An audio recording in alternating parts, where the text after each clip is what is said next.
Truthspresso, Episode 4. Face it, we all would rather sleep in this morning. That's why God gave us espresso, to kickstart our zombified corpses into hyperdrive. And now, giving your mind and soul the morning shot of truth it craves. This is Truthspresso with Daniel Minnick.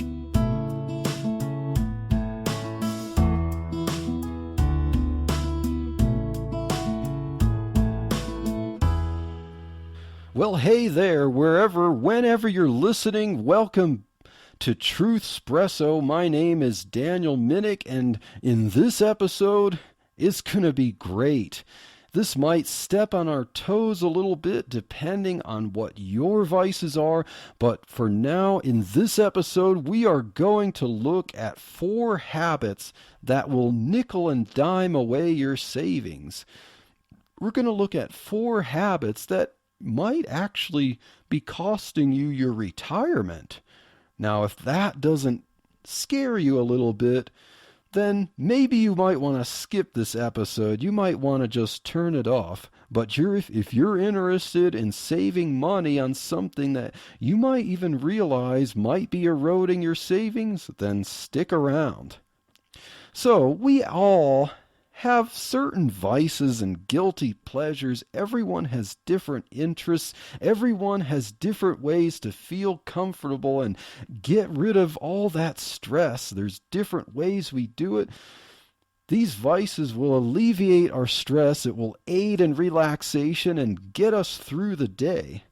Some of these habits could be more destructive than others, and some could take a toll on both our wallet and our health, which inevitably leads to taking more of a toll on our wallet.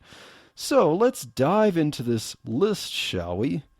Now, this list is not something that I got from any particular website, but I built this list by looking at different websites, and I kind of ranked them. But it's possible that someone could spend more money on one of these habits than another one. But I ranked them mostly due to how much the average person who is addicted to this particular habit actually spends on it. So, without further ado, number 4, daily drive-through coffee. If you like your Starbucks every day, you might realize that could be costing you. Now, let's consider that coffee is not necessarily a bad thing. In fact, a lot of research shows that there are health benefits for drinking 1 cup per day, or maybe even more than 1 cup per day. If it's moderate consumption of coffee every day, that can actually reduce the risk of diseases like Parkinson's or diabetes, liver diseases and heart diseases, certain kinds of cancer. So there are definite health benefits for drinking coffee. Now, could there be a wallet benefit for driving through Starbucks every day? Could that hurt your wallet? Now, let me just consider this. I wouldn't have called this podcast Truthspresso if I believed that coffee was all negative, now would I? So I do at work drink my daily single cup of coffee. There's some days at work I might skip coffee depending on how bad of a night I had the previous night. I might consider drinking 2 cups, but usually I just need to wake up with a simple little cup. It might even be a half a cup of coffee. So I appreciate coffee. I'm not a coffee connoisseur, but I can make use of coffee in moderation. But let's do some math, shall we? If we're talking about a daily drive through Starbucks or a stop in a Starbucks coffee shop, how much does it actually cost? How much does a daily run cost? Well, consider that the cost of a venti coffee with tax is $3. Now, $3 sounds like not a lot of money. You can certainly buy lots of things in life for more than $3. So if you're making you're getting your work and making your pay, $3 a day just does not sound like much.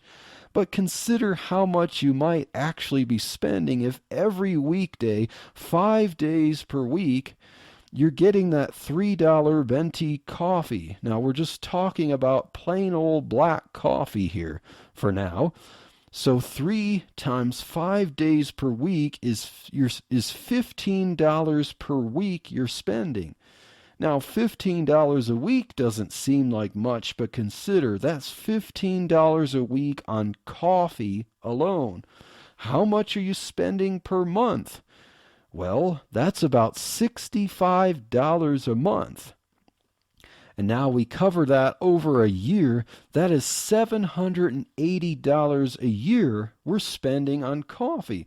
Now, $780 a year really doesn't sound like a lot of money. Relatively speaking, it's not a whole lot.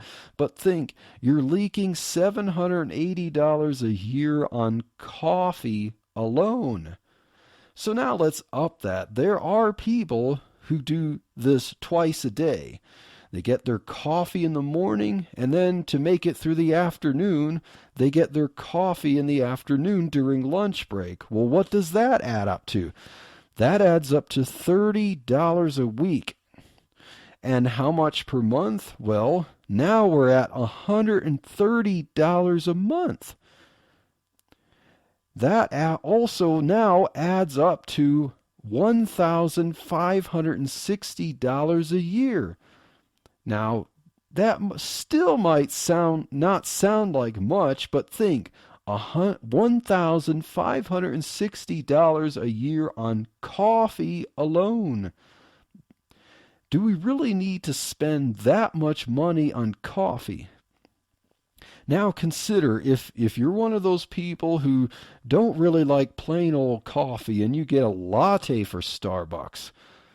A latte at Starbucks is about $4.50 a day, so that ends up being $22.50 a week, $97.50 a month, and $1,170 a year on lattes. So think that really kind of dents your wallet a little bit, and of course, if you're getting a latte every single day, that might not be the best for your health either. So, how many people would say that their highest monthly expense is that awful cable bill? Those mean cable companies that just take the money right out of your wallet. You know, how much is the average cable bill? About $85 per month. So if you're one of these people who get a coffee every day from a coffee shop, is your cable bill the highest monthly expense? Well, hardly. A financial expert by the name of David Bach wrote a book called The Latte Factor. So he calls this effect the latte factor, namely little seemingly insignificant expenses that add up significantly over time. And according to Rob Ashgar, who's a contributor to Forbes magazine, the coffee shop craze really is not simply about coffee, but about partaking in a social and cultural experience. So you might defend this habit if, really you like to step foot into a coffee shop or even and smell the coffee and sit in a chair and relax and read some news while you smell that coffee. It might be one of those experience factors. Or even if you just go through the drive-through, you just love that experience of being able to order order your cup and then drive up and have a nice, pleasant cashier hand you your coffee and wish you a nice day. I understand that if you really need to have your daily drive-through coffee for this experience, then perhaps you should go for it, but you might want to try to figure out how to cut expenses elsewhere. So, number 4 was our daily drive-through coffee. Number 3, eating out for lunch at work. If you're one of those people who doesn't really want to be bothered with trying to cook a meal and brown bag it every day, and you go out to eat every day for lunch at work, you might want to keep tabs on how much you're spending, how much you're losing money right out of your wallet. So let's take, for example, the cheaper end of this spectrum. The typical fast food is about $6 a pop. So if you're spending $6 for lunch out every weekday, that amounts to $30 a week. It also amounts to $130 a month. Now, are we thinking about that $85 cable bill? That $85 is giving you, 200 channels that you could watch at any time, flip through the channels? But now we're spending $130 a month on food alone, and you have nothing left over to show for it. This $130 a month turns into $1,560 a year that you really could be putting to savings or investing, but you're just consuming it away. You're eating your own money for lunch. So, some of us, if we work in the office, we know fellow co-workers who actually go out to eat at a sit-down restaurant every single weekday. Now, if you go to a sit-down restaurant every single weekday, that's going to bump up your lunch expense to about $10 to $12 a meal, depending on what you order. Now, if you go to a sit-down restaurant, you're also going to pay the tax and you have to pay a tip. So that bumps up our total to about $13 to $15 a meal. So how much does that add up to per week? So now, if you're going to a restaurant every lunchtime for your weekdays, you end up with $65 to $75 per week. So what is that a month? Now you're paying $282 to $325 per month. Yikes. What is that expense per year? $3,380 to $3,900 per year. That's almost $400 a year on lunch alone. Have mercy, that is a lot of money. Well, of course, just like the coffee, you might say it's the experience. I like to be waited on. I like to sit down, order from a menu, and besides, it's not like I'm just going because I'm hungry. I love to go with my coworkers and socialize. I like to talk about the news or the sports and just really get to know my coworkers. It's the experience. It's not just about my stomach. Well, that experience is costing you a lot of money. So if you're willing to at least cut that back, maybe trying to do 3 days a week or 2 days a week, or maybe just celebrate on Fridays with 1 day a week going out to eat at a restaurant, that would seriously help your wallet. But then you might also argue, but I can't cook. Well, there's no time to learn like the present if you want to save some cash. If you're the adventurous type, maybe now would be the time to start learning how to cook. Well, all kidding aside, think about this. Not all things you eat for lunch are cooked. Maybe you like that, but not every lunch has to be cooked. You could get cold cuts from from the grocery store and just quick whip up a cold cut sandwich, and that would be a lot cheaper than paying for a big meal at a restaurant. You could also make a smoothie. That would be a lot healthier, and it would likely be a lot cheaper than a meal at a restaurant. If you do cook, say, on the weekends, or maybe you do cook your own dinner, well, if you do that, you might consider making enough to have leftovers and then take your leftovers to work as your lunch. That would certainly save you paying the tab and paying a tip at a restaurant. There's also ways to cook something that you don't have to stand over a stove and know what you're doing. You can find lots of slow cooker recipes on the internet. Just get a good slow cooker for about $30 to $50, and then recipes will tell you how to just throw some ingredients into the slow cooker and then just set it on cook, and set it to cook for, say, 8 hours, and it will be cooking your dinner for you while you're at work. Or if you want to make lunch, you can set things up before you go to bed, and then it will be ready for you in the morning. You can just grab it, stick it in a container, put it in your lunchbox, and on you go. So if we can just research the internet, there are many ways that we can cut costs on our lunch bill by trying to make lunch ourselves. Number 2, and this is getting more into the vice, lunch is not necessarily a vice, and daily drive-through coffee is not necessarily a vice that can hurt our bottom line, but those habits are not necessarily bad things. But number 2 on our list can turn into a bad thing: alcohol consumption.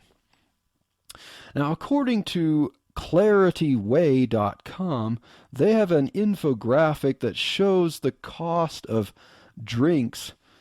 Costs can vary widely depending on how many drinks of what and whether they are at home or at a bar.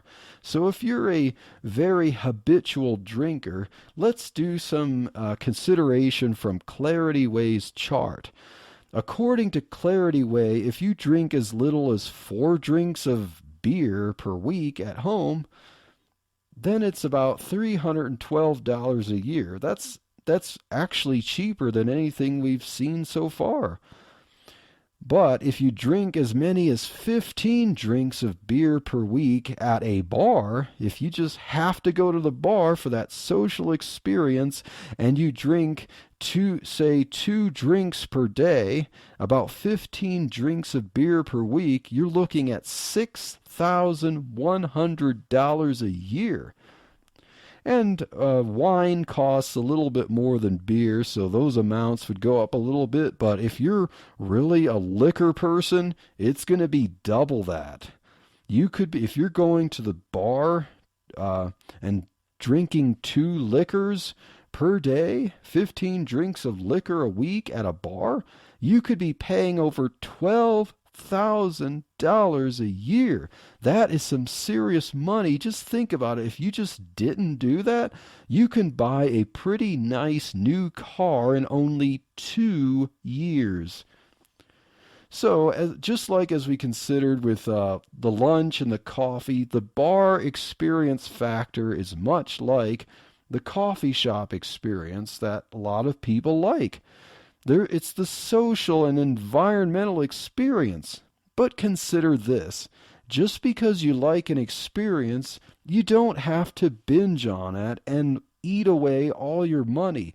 To binge on this type of thing as a habit is horrifyingly expensive. And this does not even begin to consider the costs of health care, the opportunity costs of lost job performance and less free time from being addicted to always having to have alcohol available. And of course, alcohol can affect your mind and damage your relationships. So really, if if you're going to be a drinker, now I'm going to say that I don't drink alcohol at all. I know that makes me a man from Mars or something like that, but I don't drink alcohol at all, so I don't suffer from this problem. But, if you're an alcohol drinker, you might want to at least consider trying to drink in moderation. Try to drink very few, maybe one drink a day of something that you can get in the store and save yourself a lot of money. And of course, I would recommend, if you can't avoid being addicted, then try to avoid alcohol in the first place.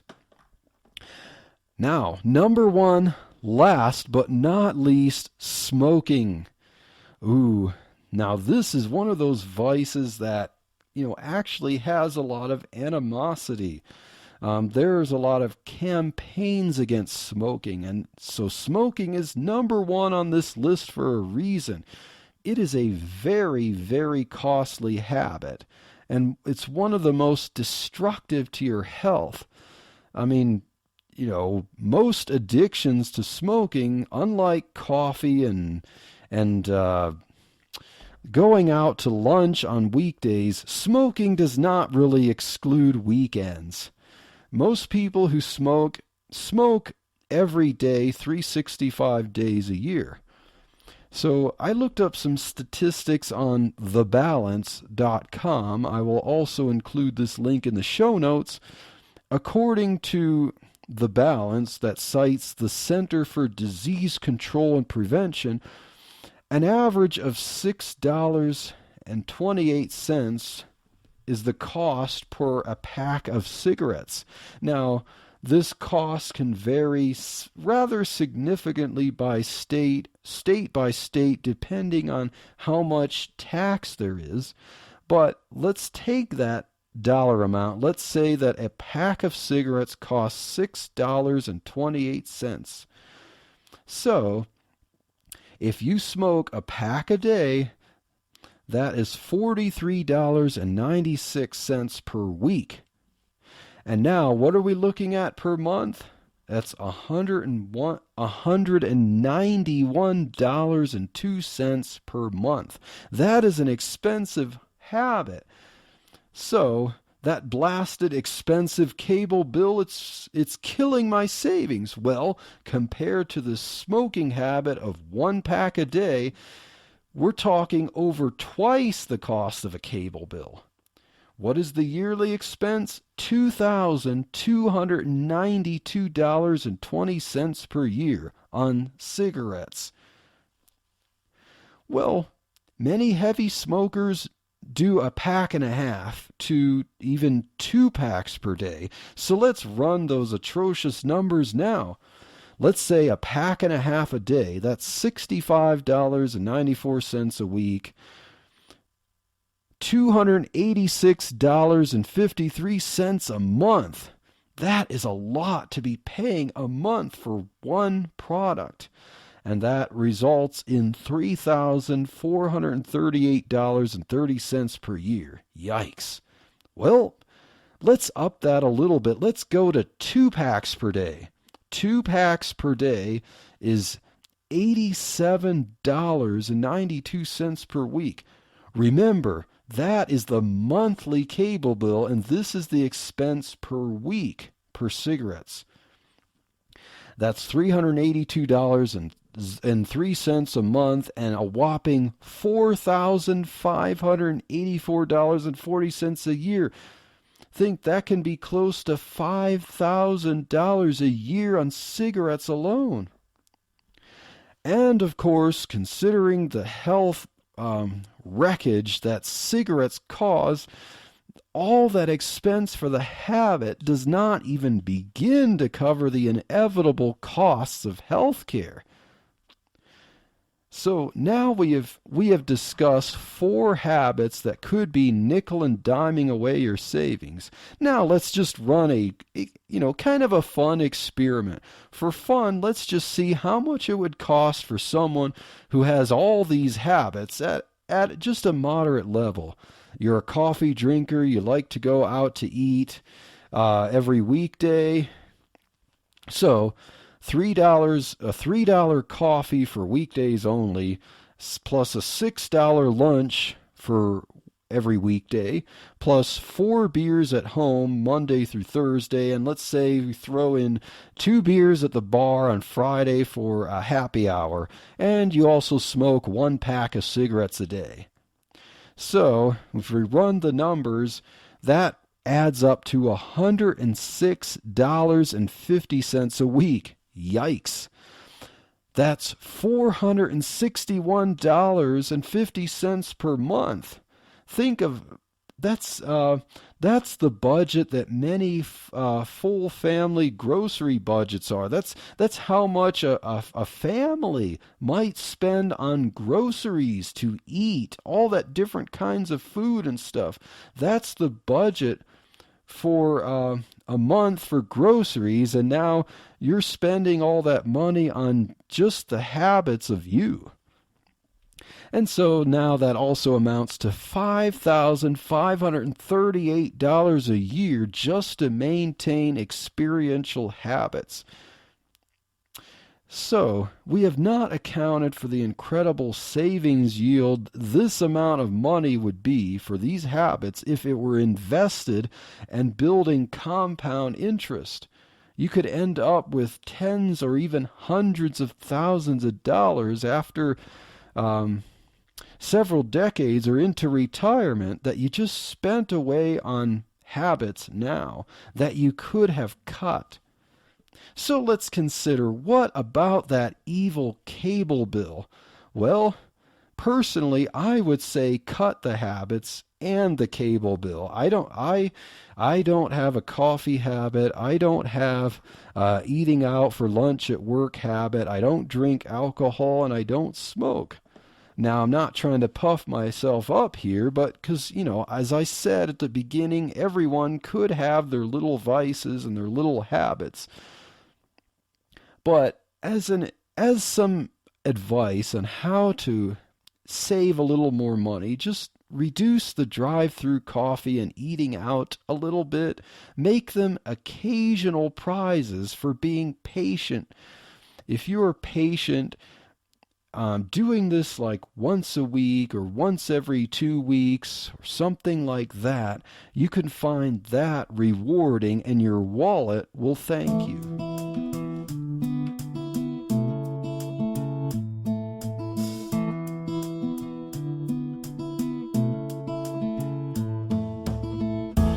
Thank you for waking up with Truthspresso.